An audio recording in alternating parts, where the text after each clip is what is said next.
Alright, sorry about that. Hello interrupts and welcome to my channel. Today I'm going to be reviewing the first episode of Star Trek Discovery Season 2, Brothers, and I am so excited. I'm just going to put it right up front. This episode was absolutely awesome. I liked Star Trek Discovery Season 1 quite a bit, and I liked what it had to say, but this episode, I think, in a lot of ways, epitomized Star Trek for me. It wasn't perfect, and I'll touch on some of the things that I didn't like about it, but overall, this was a really, really strong episode and a really, really strong taste of, I think, what direction the show is going to be going in, at least for this season and hopefully here on out. Far from perfect. There's a couple things that I have some problems with here and there, but overall, just a fantastic episode that I honestly cannot believe is a TV episode. That this is the first of, like, I forget how many exactly of the season. I think 16, maybe 15, something like that. 14? I don't know. It really felt like I was watching a movie.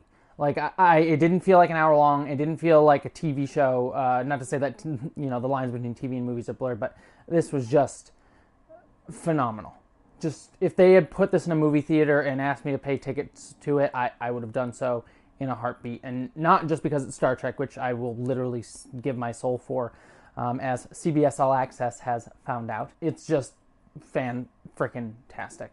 And hopefully we'll fix a lot of problems that certain people had with Season 1. Like I said, I liked Star Trek Discovery Season 1. I liked what it did, but I certainly understand a lot of the fans' negative reaction to it for a myriad of reasons. I think this is just really tackling a lot of those issues head on, sometimes a bit on the head and overtly, but overall just fantastically done. But I wrote some notes on my phone, and I kind of will be looking at it throughout the episode, so apologies that it'll sort of be a little bit distracting, but since I talked about it, it's now an okay part of the video, so you can't complain. No, you complain in the comments about me reading off of a phone. See you.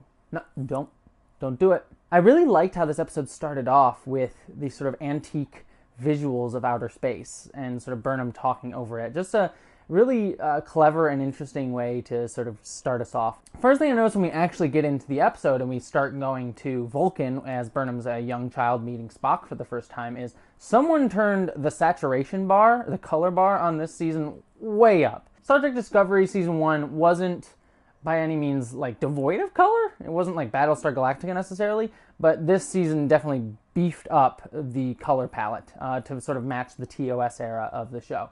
Definitely gave it a much more brighter feel overall, and you get to see that on Vulcan just starting out. I was wondering, like, oh, is this just going to be a, you know, just for the flashbacks? Nope, the whole episode, bright, tons of colors. And then we meet Spock for the first time. You know, really, again, visuals stunning. The shots are stunning, the visuals stunning throughout the whole episode. I'll probably be saying that like 20 times throughout this whole review. But we get to see young Spock, who obviously, you know, I was kind of hoping like he'd be a nice kid, but obviously he's kind of a shut-in and hates Michael Burnham, shuts the door in her face. And we get to see this cool shot of him walking through Sea Serpent, which is, I guess, one of Spock's fears that we learn later in the episode. I don't really, I mean, I guess I'm scared of sea serpents as well, but not sure why Spock's specifically afraid of them. Maybe I'm wrong, but I think it looks like Spock's home, childhood home, kind of matches how it looked in Star Trek the Animated Series, which is a nice little nod. That's the first and only time we saw Spock's childhood home, and I like that it was sort of called back here with sort of the like domed rooms and the arches. Also, Spock's eyebrows as a kid, ridiculous. Like, clearly that's a young Spock, but it's like, did you like just instantly start growing eyebrows when he was a young kid? Is that like a Vulcan thing? I know Vulcans have prominent eyebrows, but damn, those are some prominent ass eyebrows. And then also like the bowl cut, and I guess again you can be like, oh, Vulcans always have bowl cuts, it's just a thing.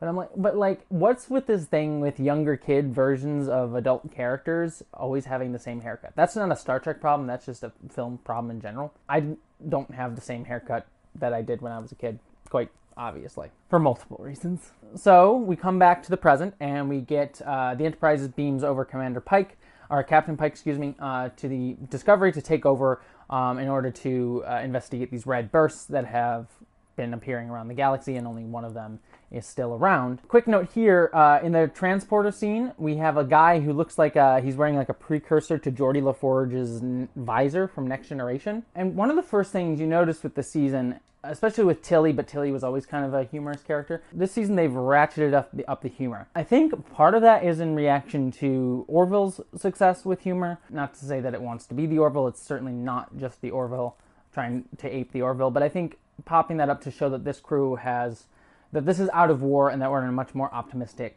time, and trying to bring that optimistic view back to the show that it was lacking in season 1. I think season 1 was all about getting from this dark place to the optimistic place, and how do we go from here to here, and earning that optimism.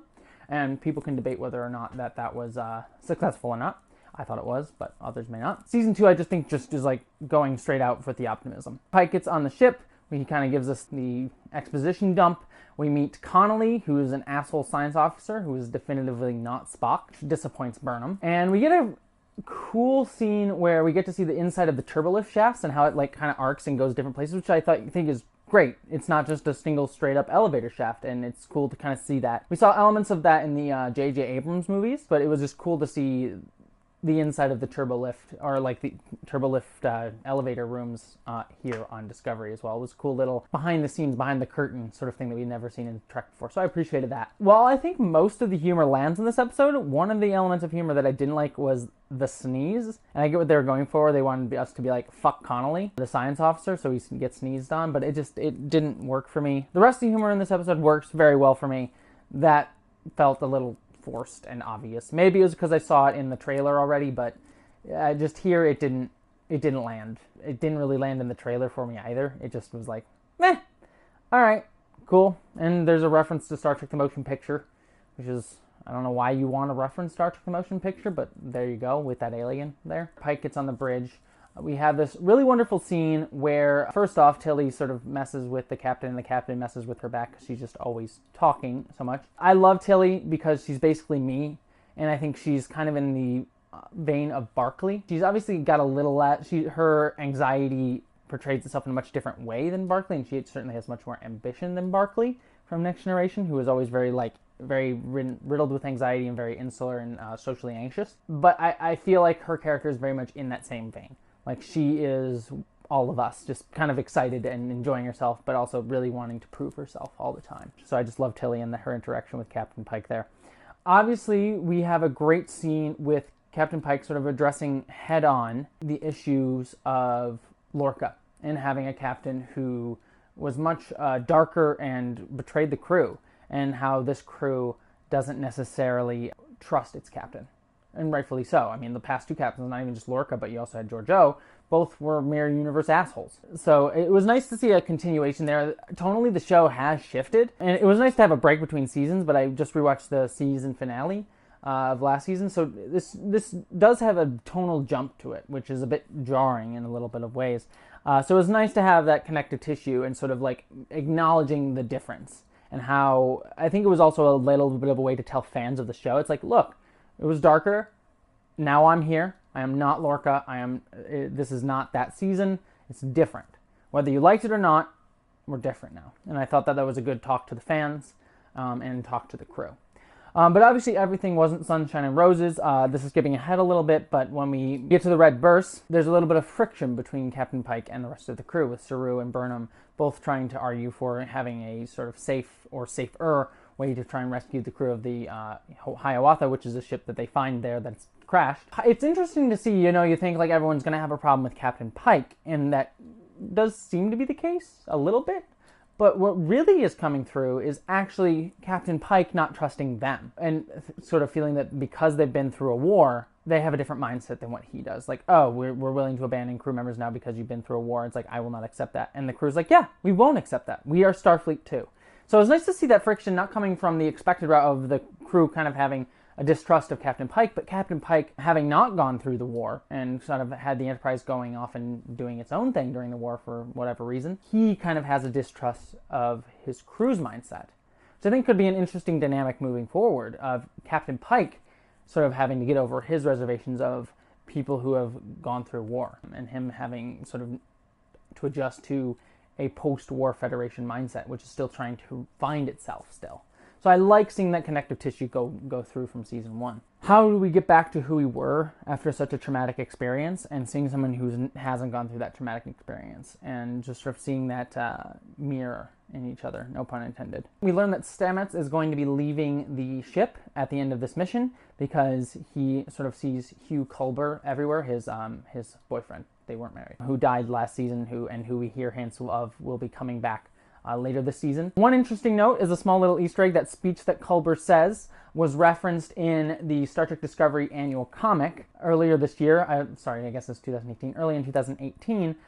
So I think they probably wrote it for the show first and then referenced it in the comic, but maybe not. So it was nice to see that little tie in there. Comic's great, by the way. It also explains sort of Stamets' relationship with Tilly and why he likes Tilly so much as well. Also, he explains that Kelsian opera is when a performer performs the song, that species prepares the song once and then kills themselves at the end of the song, which is fucking badass.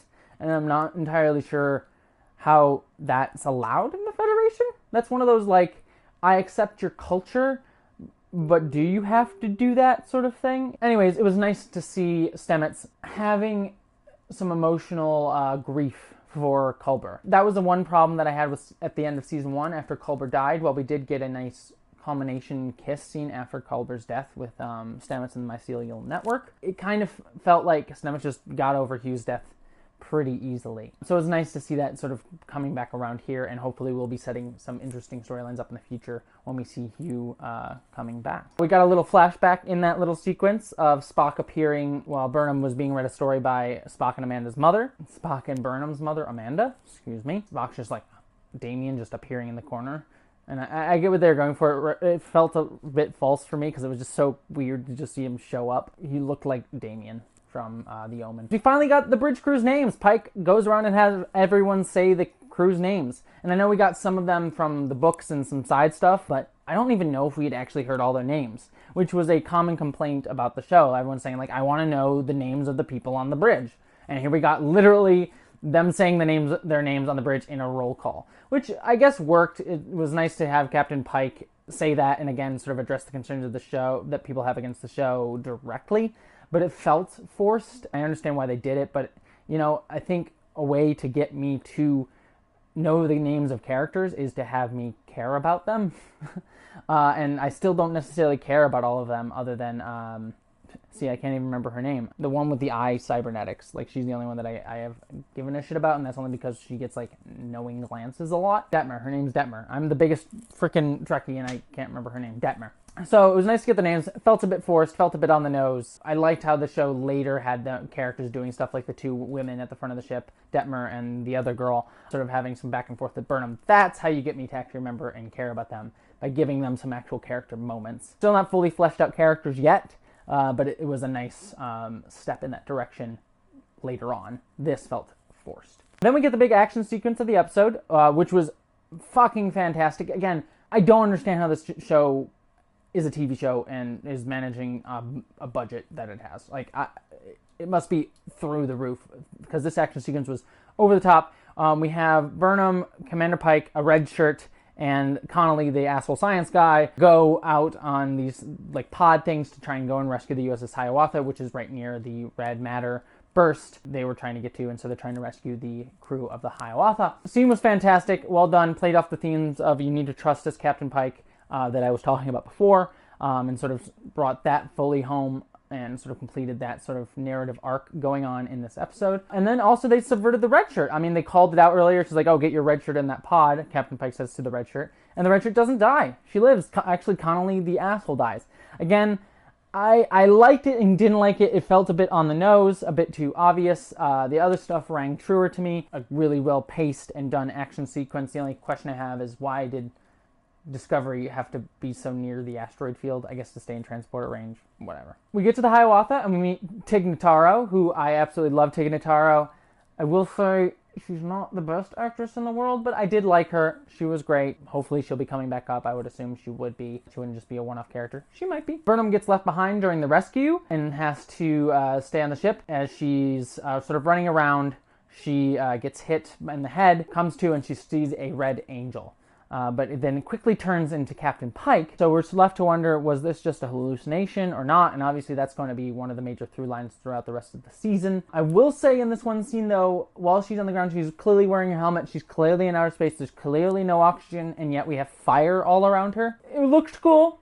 It was very nice. And I will say the science of the rest of the episode was fine with me. Why is there fire in space? Not the first Trek show to have that problem. Just was a note. Burnham gets rescued, gets brought back to the ship. Yay, everyone's been saved. They catch an asteroid because the asteroid seems to be made of a matter that is impossible. Tilly kind of explains this to Burnham that it's like an impossible matter. And this seems to be going into the theory that a lot of people have, is that this red matter burst is going to lead to the discovery of red matter, which was the Deus Ex Machina of Star Trek 2009. In that movie, we learned that the Vulcans of the 24th century used red matter to try and stop a black hole from destroying Vulcan and the Federation after it destroyed Romulus. And then it was used by the villain of that movie, Nero, to try to blow up Earth and actually literally blow up Vulcan. So it looks like we're going to be getting an origin story of that here. That's cool. It's a nice little tie into the 2009 film. Not sure how much I care, and obviously I hope there's much more to it than just like, hey, we discovered red matter.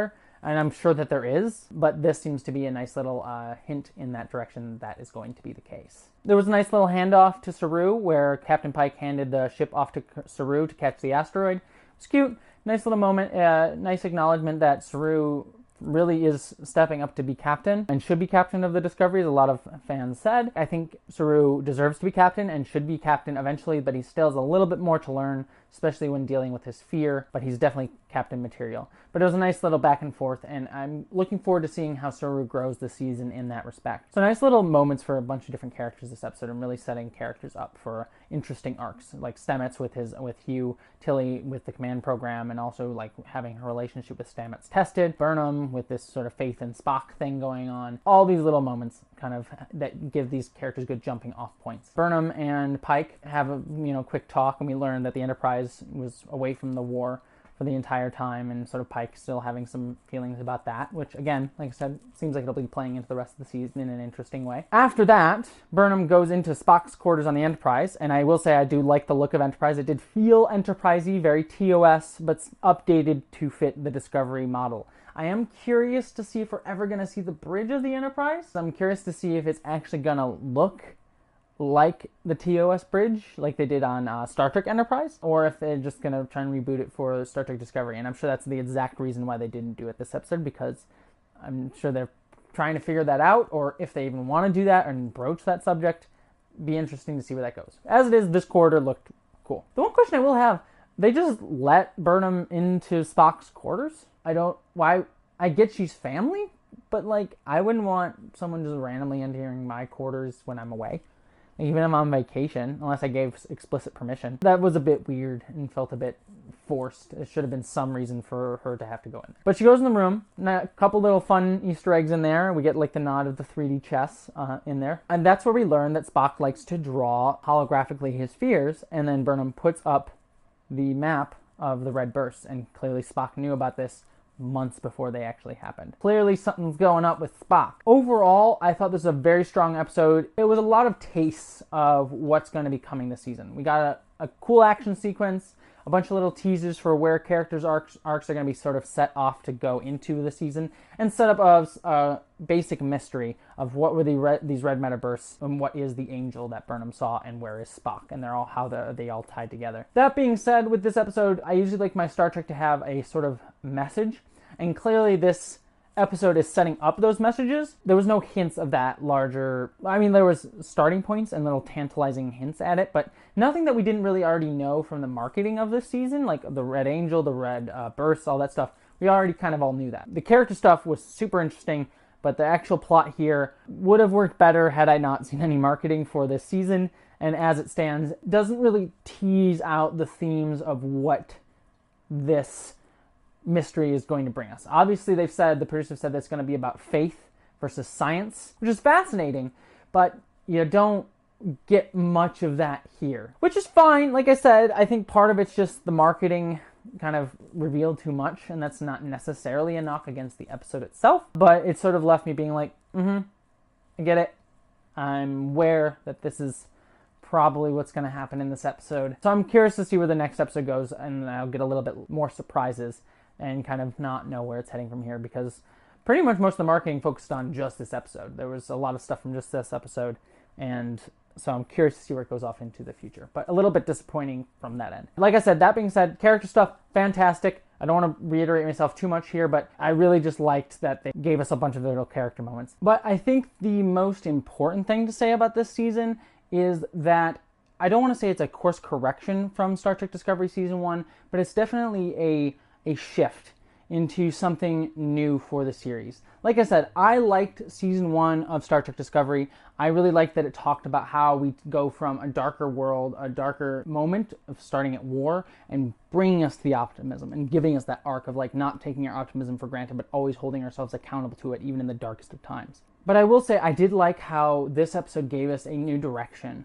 for Star Trek Discovery, where it's really trying to capture that tone of Star Trek the original series and Next Generation, but then adapting it into a much more serialized format. And I think that's an honestly really, really fascinating way to go. Because while I did like Season 1 and like that serialized story during wartime, we've already seen a more serialized type Trek show in Deep Space Nine that tackled war. Now, obviously, Deep Space Nine wasn't as serialized as this, but it was very similar in terms of tone and sort of serialized development. So it's really interesting to me personally to see a show capturing the tone of TOS and TNG, but then trying to do it in a serialized way. And that's something new and completely new for the Trek franchise. Obviously, Season 1 sort of brought that serialized, every episode is a serialized story into the Trek franchise, as opposed to Deep Space Nine, which just had a few serialized stories. So that was interesting for the franchise as well. But this, I think, is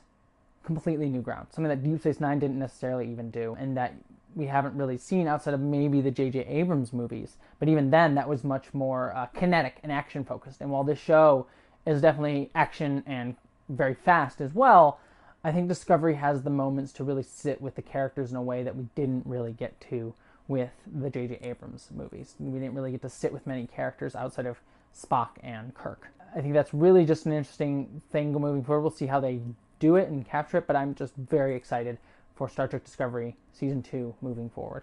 And hopefully it'll keep going up from here. So thank you so much for watching this video. If you liked this and want to see more of my nerdy content or more of my queer content where I talk about queer issues, trans issues, bisexual issues, I'm every letter of the acronym or have been considered that at one point. Or you like the intersection between the nerd and queer worlds, where I do a lot of videos on the intersection between the nerd and queer worlds, check out my channel and give it a subscribe. I do a ton of these videos and I release new ones every single Friday. Thank you so much for watching, and I hope to see you on my next episode. Until then, live long and prosper.